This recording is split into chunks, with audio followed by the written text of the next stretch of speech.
BCom part first EFM paper first business economics. इसकी unit third हम पढ़ रहे थे, जिसमें उत्पत्ति वृद्धि नियम और उत्पत्ति समता नियम हम पढ़ चुके थे।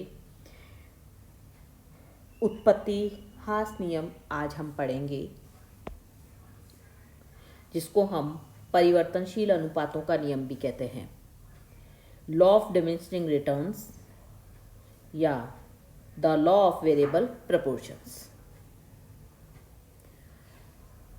जब उत्पादन में वृद्धि उत्पत्ति के साधनों में वृद्धि के अनुपात से कम होती है तो उत्पादन की इस प्रवृत्ति को उत्पत्ति ह्रास नियम कहा जाता है।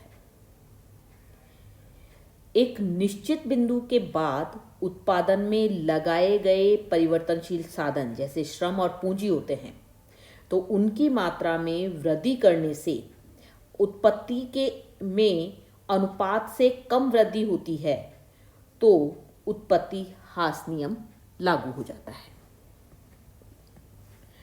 उत्पत्ति ह्रास नियम के दो दृष्टिकोण बताए गए हैं, परंपरागत दृष्टिकोण और आधुनिक दृष्टिकोण। परंपरागत दृष्टिकोण जो है उसके समर्थक थे एडम स्मिथ, डेविड रिकार्डो और माल्थस। उनके अनुसार ये जो अर्थशास्त्री थे, इनके अनुसार उत्पत्ति ह्रास नियम की व्याख्या जो की गई है वो कृषि क्षेत्र के आधार पर की गई है, यानी कि उन्होंने जो अपनी व्याख्या का आधार बताया है वो कृषि को बताया है।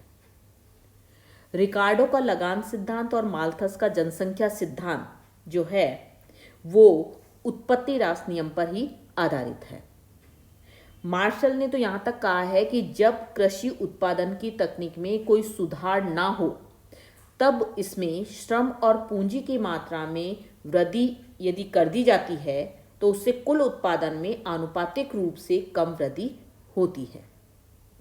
तो मार्शल के अनुसार कृषि में सीमांत उत्पत्ति घटती जाती है जब परिवर्तनशील साधन अधिक काम में लिए जाता है। परिवर्तनशील साधन यहाँ पे कौन से बताए गए हैं? श्रम और पूंजी। इसके अलावा उन्होंने ये भी माना कि ये नियम तब लागू होता है जब कृषि में प्रयुक्त होने वाली तकनीक अपरिवर्तित रहती है और नियम के लागू होने के समय भूमि का आकार स्थिर रहता है, यानी तकनीक भी अपरिवर्तित रहेगी और भूमि का आकार भी स्थिर रहेगा, तभी ये नियम लागू होगा।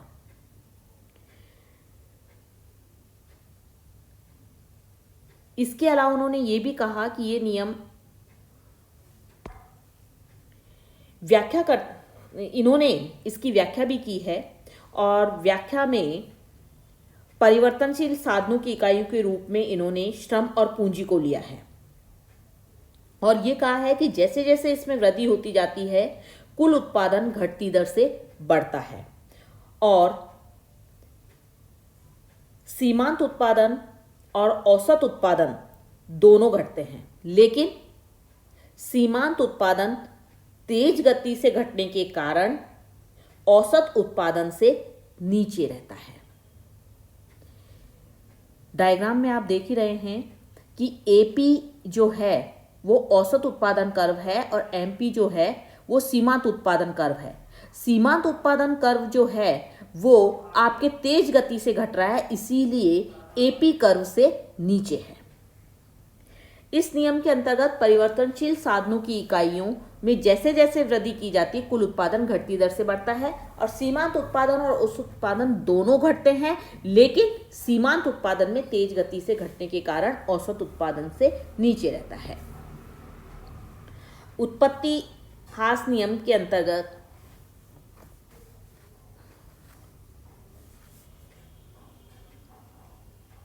यदि हम देखें तो लागत का अध्ययन भी हम इसके आधार पर कर सकते हैं।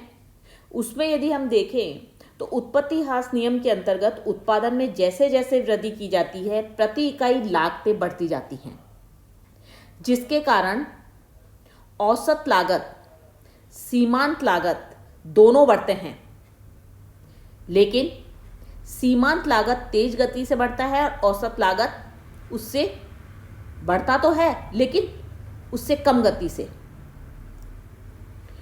OX अक्ष पर श्रम और पूंजी की मात्रा में वृद्धि की जाती है। नेक्स्ट है आधुनिक दृष्टिकोण या परिवर्तनशील अनुपातों के नियम।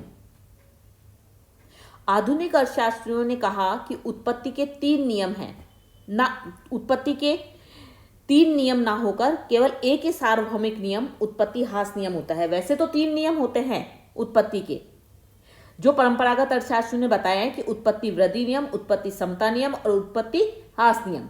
लेकिन आधुनिक अर्थशास्त्री कहते हैं कि 3 नियम नहीं है, केवल एक ही नियम होता है जो कि सबसे ज्यादा इसमें पाया जाता है, उसे उत्पत्ति ह्रास नियम। श्रीमती जॉन रॉबिन्सन के अनुसार इसकी परिभाषा भी दी गई कि उत्पत्ति ह्रास नियम ये बताता है कि किसी एक उत्पत्ति के साधन की मात्रा को स्थिर रखा जाए और अन्य साधनों की मात्रा में उत्तरोत्तर वृद्धि की जाए तो एक निश्चित बिंदु के बाद उत्पादन में घटती दर से वृद्धि होती है। नियम के अनुसार यदि उत्पत्ति के साधनों की कुल इकाइयों को स्थिर रखकर किसी एक साधन की मात्रा बढ़ाई जाए तो प्रारंभ में जो सीमांत उत्पादन में वृद्धि होती है, जिसके कारण कुल उत्पादन बढ़ती दर से बढ़ता है और औसत उत्पादन भी बढ़ता हुआ होता है। लेकिन एक निश्चित बिंदु के बाद में सीमांत उत्पादन में गिरावट शुरू हो जाती है, जिससे कुल उत्पादन घटती दर से बढ़ता हुआ होता है।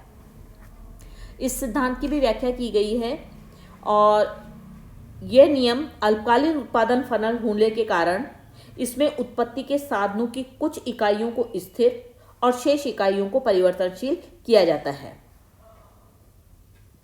कुल उत्पादन, सीमांत उत्पादन का योग जो होता है वही क्या कहलाता है? कुल उत्पादन कहलाता है। सीमांत उत्पादन MP1, MP2, MP3, MP4, MP5 अनंत तक चलता रहता है ये, और ये कुल उत्पादन, इन सब का योग कर दिया जाए तो वो क्या कहलाएगा? कुल उत्पादन TP कहलाएगा। सीमांत उत्पादन उत्पत्ति के साधनों में परिवर्तनशील साधन की एक अतिरिक्त इकाई को जब हम काम में लेते हैं तो उससे उत्पादन में जो परिवर्तन होता है उसे हम क्या कहते हैं? सीमांत उत्पादन कहते हैं, जिसका फॉर्मूला आपके सामने है। MP = delta TP upon delta QF, मात्रा का फलन। औसत उत्पादन कुल उत्पादन में प्रयुक्त परिवर्तनशील साधनों की इकाइयों का भाग देने से औसत उत्पादन ज्ञात हो जाता है। कुल उत्पादन में जो इकाइयां हम प्रयुक्त करते हैं उन इकाइयों को यदि भाग दे दिया जाए उन इकाइयों का, तो हमें औसत उत्पादन प्राप्त हो जाता है।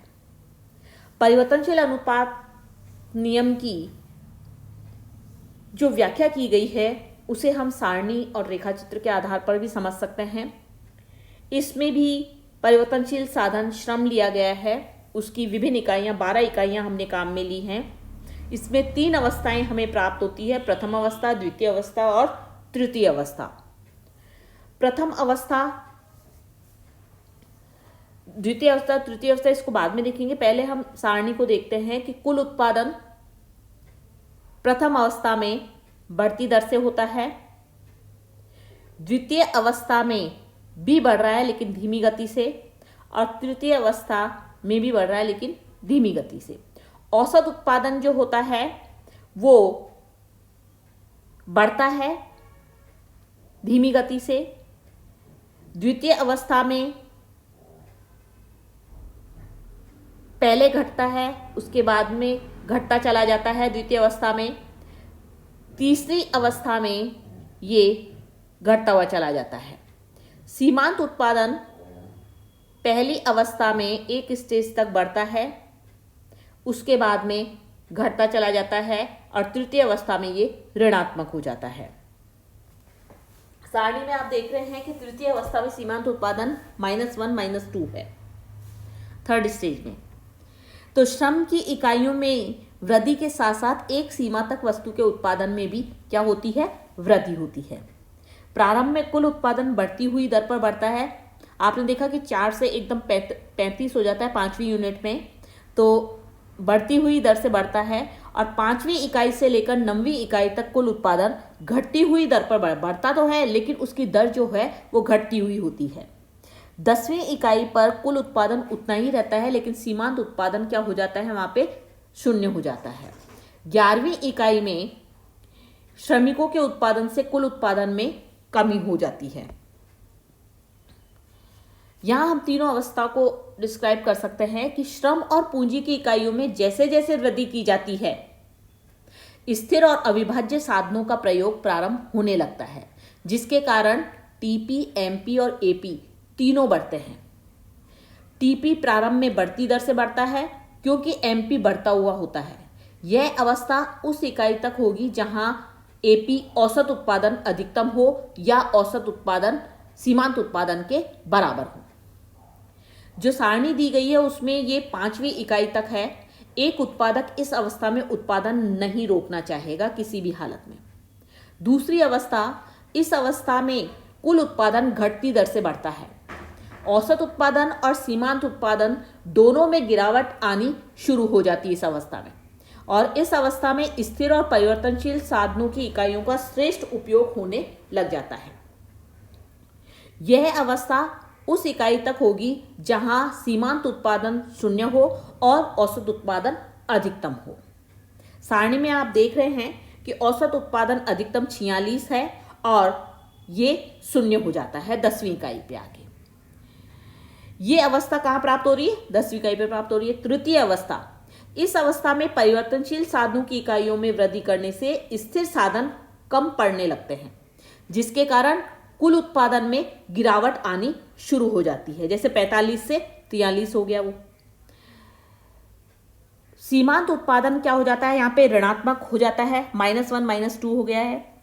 इस अवस्था में औसत उत्पादन लगातार घटती हुई होती है।